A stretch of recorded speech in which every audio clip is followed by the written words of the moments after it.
What's going on, everybody? Today I'm going to be giving you guys my first movie review. As you saw by the title, I'll be talking about the 2015 A24 film The Lobster, directed by Yorgos Lanthimos. A24 is a movie studio that has had a major surge in popularity in recent years, and in my opinion, The Lobster remains as the best movie from the studio so far. And just to let you guys know, the first few minutes of this review will be spoiler free, and then in the second half of the video, I will get into some heavy spoilers and talk more specifically about the plot. I will let you guys know again before I switch over to that spoiler section of the video.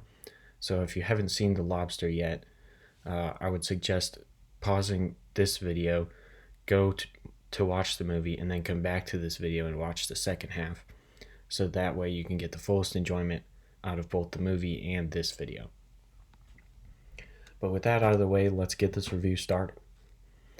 The Lobster is easily one of the most unique movies I've ever seen. The most basic description of the plot is that in the world of this movie, everyone who doesn't have a loved one or a partner must go to this hotel to find a loved one who has the same defining characteristic as them within 45 days. It manages to blend elements of romance, dry humor, drama, and horror, and comedy uh, in such a special way that just works, even though it seems like it shouldn't. I could definitely see this movie being the type of movie that becomes a cult classic over time, as more and more people stumble on it like I did and fall in love with it. I actually recommended this movie to my mom last year, and now it's one of her favorite movies. So if you're a fan of movies that are sort of slow paced and have a lot of dry humor, I definitely think that you should check this one out. The cast of this movie is also very strong, with Colin Farrell, Rachel Weisz, Leah Seydoux, John C. Reilly, Ben Whishaw, and Angeliki Papulia giving really strong performances, and multiple other small roles that are all great. Colin Farrell is perfect as the lead. He plays a guy who is looking for love but doesn't really know what he wants in a partner and isn't sure how to find it either. I think a lot of the actors give great performances, but Colin Farrell in particular does an amazing job at being seemingly emotionless, but you can still tell that he's experienced a lot of different emotions under the surface. He primarily interacts with three women throughout the movie, all for very different reasons and with very different outcomes as he searches for a partner. He also meets a few male friends along the way, with quirky personalities and interesting storylines of their own. Every actor in the movie plays an intentionally deadpan, dry humor type of character, but they all manage to feel very unique from one another, and the movie feels very fun despite that dry tone. The Lobster is largely definable by its two halves. The first and second half of the movie are quite different from each other, but in a very natural way that keeps you interested throughout the whole film. It really is a one of a kind type of movie with fresh ideas sprinkled throughout, and it's kind of hard to say anything else about the characters without getting into spoilers, so I'm going to talk a little bit more about the technical aspects of the movie for a minute now. The cinematography works perfectly in this movie because they use a lot of dull colors and still shots that really emphasize the dreary atmosphere of this world that the movie takes place in. But despite the dull colors, I would never say that the movie itself looks dull or bland. The two colors that are used most throughout the movie are very soft blues and yellows, which gives the imagery a bit of warmth. I really do think that The Lobster is beautiful in a very specific way as a film.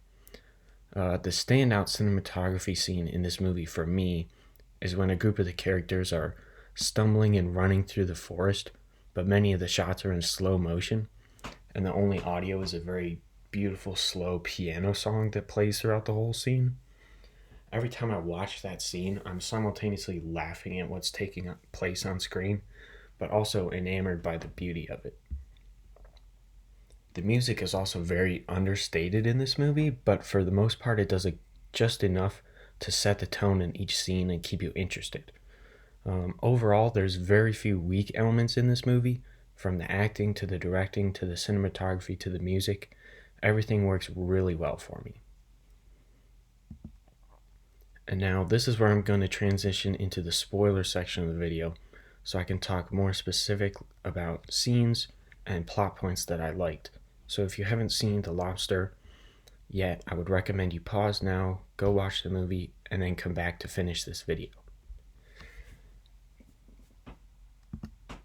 Getting started, in the world of this movie, everyone who doesn't have a partner or a loved one must go to a hotel to find a loved one within 45 days, or else they will be turned into an animal of their choosing. The main character, David, played by Colin Farrell, chooses to become a lobster, if it comes to that, hence the movie's title. Once you find a partner, you get moved to a couple's room for 2 weeks, and then you spend another 2 weeks on a yacht, just the two of you. Because that's supposed to develop your relationship before you leave the hotel and go live in the real world together. At the hotel, they have everything separated by singles and couples. There are different single sports like golf and couple sports like tennis. The couples eat at tables of two in a dining room that is full of windows to the outdoors, while the singles eat in an adjacent dining room at tables of one, all facing the couple's dining room. And the hotel also gives many presentation plays to the singles about why couples are better than singles. Like, they do a skit of a man eating alone and choking on the food and dying, and then they do the same thing, but he eats with a woman this time, and she gives him the Heimlich maneuver and saves him. Masturbation is also prohibited in the hotel in order to ramp up the men's sex drive, and they take away your clothes when you get to the hotel, and all men and all women are given identical wardrobes, because that's supposed to, like, even the playing field, I guess you could say, so that everyone, the only difference between people is their defining characteristics. When David shows up to the hotel, the manager also comes to his room, and they handcuff one of his hands behind his back in order to show him how two of something is always better than one. And everyone in the hotel must also decide what their defining characteristic is, and then find someone else with the same defining characteristic to match up with and become a couple. To drive this point home even more to the viewer, many of the characters are only known by their defining characteristic, such as nosebleed woman, short-sighted woman, and even hotel manager. So within the first 15 minutes or so of the movie, all of that is set up, and it is abundantly clear that everything about the hotel and the way it is run is designed to try to get people to pair up, and all of this is laid on top of dull imagery and a monotone and matter-of-fact voiceover that adds to the dullness of the world, as well as the dry comedy. So it's very clear from the beginning of the movie where things will go, or at least that's what you'd think, until about halfway through the movie, when David escapes the hotel with the help of one of the maids and starts living with the loners in the forest. But coming back towards the beginning of the movie, during your stay at the hotel, they occasionally bring the singles out into the surrounding forest to hunt for the loners, who are single people that hide and live in the woods to avoid the forced partnership in the society or being turned into an animal. If you capture a loner on one of the hotel's hunts, you get to stay an extra day at the hotel for each loner you capture. And this is actually what's happening during the scene I talked about earlier, where the characters are running through the forest, stumbling over logs and breaking branches, trying to hunt down the loners and shoot them with tranquilizer darts. And every aspect of that scene is hilarious to me, especially John C. Reilly's character struggling to even run through the forest, let alone capture a loner. And the opposite of his character is the woman simply known as the Heartless Woman. She has been living in the hotel for a long time because she's such a great hunter that she has saved up a bunch of days to stay. She's also one of the three women who David interacts directly with. And when she first shows up in the movie, she's described as heartless, which is shown repeatedly through the movie. She doesn't react or even seem to care about a woman screaming in pain, and she eventually even kills David's dog, which is what sets him off to escape the hotel. And the thing that makes this extra heartless is that it's not only a dog, but the dog is David's brother who went to the hotel in the past and failed to find a partner. And Angeliki Papulia does a great job as this character who really does come across as heartless. Yet there is a scene or two with her that make me laugh, which is good because it helps to keep a consistent tone with the rest of the movie, and she fits really well into this odd cast of characters. The woman I mentioned a moment ago, who was screaming in pain, was one of the other three women who interacts with David. Throughout the first half of the movie, she is shown to be trying to partner up with David, but he's very uninterested. And this leads to one of my favorite scenes where the hotel is bringing the singles out for a hunt on a bus. And David and this woman, aka Biscuit Woman, are sitting next to each other, and she asks to go on a walk with David and his dog. And he tells her that he can't because the dog isn't allowed out of the room. And then throughout the rest of the scene, she's still talking to him, but he's just happy with himself in his own head about what a great excuse that was to get out of walking with her. So much so that he barely even reacts when she says that she's going to kill herself if she doesn't find a partner soon. And that's actually why she's screaming later on in pain, because she tried killing herself by jumping from a hotel window, but it wasn't high enough to immediately kill her. And while that scene is definitely a bit hard to watch because of her screams mostly, the bus scene is still hilarious to me and is one of the best uses of the monotone voiceover that's throughout the movie. After David finally decides to escape the hotel and he ends up living with the loners in the forest for a while, the leader of the loners, played by Leah Seydoux, welcomes David into their community and explains the rules to him. And you soon start to realize that the loner society isn't really all that much better than the hotel. I mean, all forms of romance and flirting aren't allowed, uh, though they are allowed to masturbate now. Additionally, if someone is caught kissing another member of the loners, they both have their lips slashed with razors. And if someone is injured or left behind while running away from the hotel's hunters, they're expected to go to their self dug grave and bury themselves. So clearly, there are some downsides to this community as well. But during his time here, David meets a third woman in the loner society, and she's different from the others because she is a loner and she's also short sighted like David. The short sighted woman, played by Rachel Weisz, is clearly the best match for David in this movie, and they quickly develop a relationship. But since they're part of that loner tribe in the woods, they're forbidden from romantic interactions. So, because of that, they develop their own form of sign language to communicate without being caught, which leads to some more hilarious voiceover describing their signals. And eventually, David and this woman are invited into the city with the group leader in order to grab some supplies and meet the leader's parents.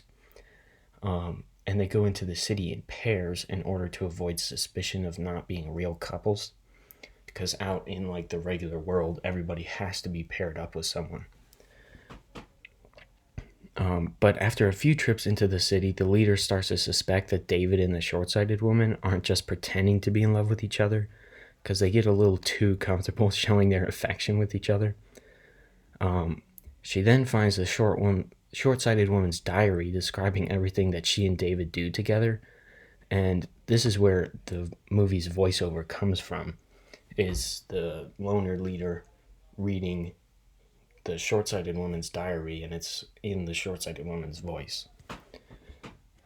Since she found the diary describing the short-sighted woman's romantic behaviors with David, though, the leader of the loners arranges for the short-sighted woman to have a surgery to fix her vision. However, unbeknownst to the short-sighted woman, the surgery is actually to blind her, which not only takes away the same defining characteristic that she and David shared, but now she can never see David again. And after going back to the forest, David and the short-sighted woman decide that they have to escape the city. And when they get to the city, they go into a restaurant to talk, which leads to my favorite scene in the movie. This is when we learn that David is planning to blind himself so that they can be together in the real world. So he then goes into the bathroom with a knife to do it, and we're shown David struggling to build up the nerve, and then it cuts back to the short-sighted woman sitting alone at the table. And the final scene in the movie shows us the short-sighted woman waiting at the table and just holds there for nearly a minute and a half while she waits and waits, and then it cuts to black. Despite the frustration of not knowing whether David goes through with it, I think that was a brilliant choice by the filmmakers that fits really well with the tone of the rest of the movie. And when I rewatch the movie now, I try to learn more about David's decision making and see if I can pick up on any clues as to whether or not he did go through with it. But as of now, I still don't know whether he decided in the end which way. But I still love this movie, and I love movies that aren't afraid to leave you with questions. And The Lobster leaves me with all the best kind of questions that make me want to keep coming back for more. Overall, The Lobster is an extremely unique movie that blends genres seamlessly and is one of my favorite movies. I am interested to know what your opinions are on The Lobster if you've seen it as well, because everyone has different opinions on every movie, so let me know your thoughts down in the comments. If you haven't seen The Lobster yet, then go watch it and come back to give me your thoughts. Also, if there are any other movies that you guys want to see a review for, let me know that as well. Thank you all for watching. If you liked the video, then like the video. And if you want to see more videos about movies, then consider subscribing. Thanks again for watching, and I'll see you all next time.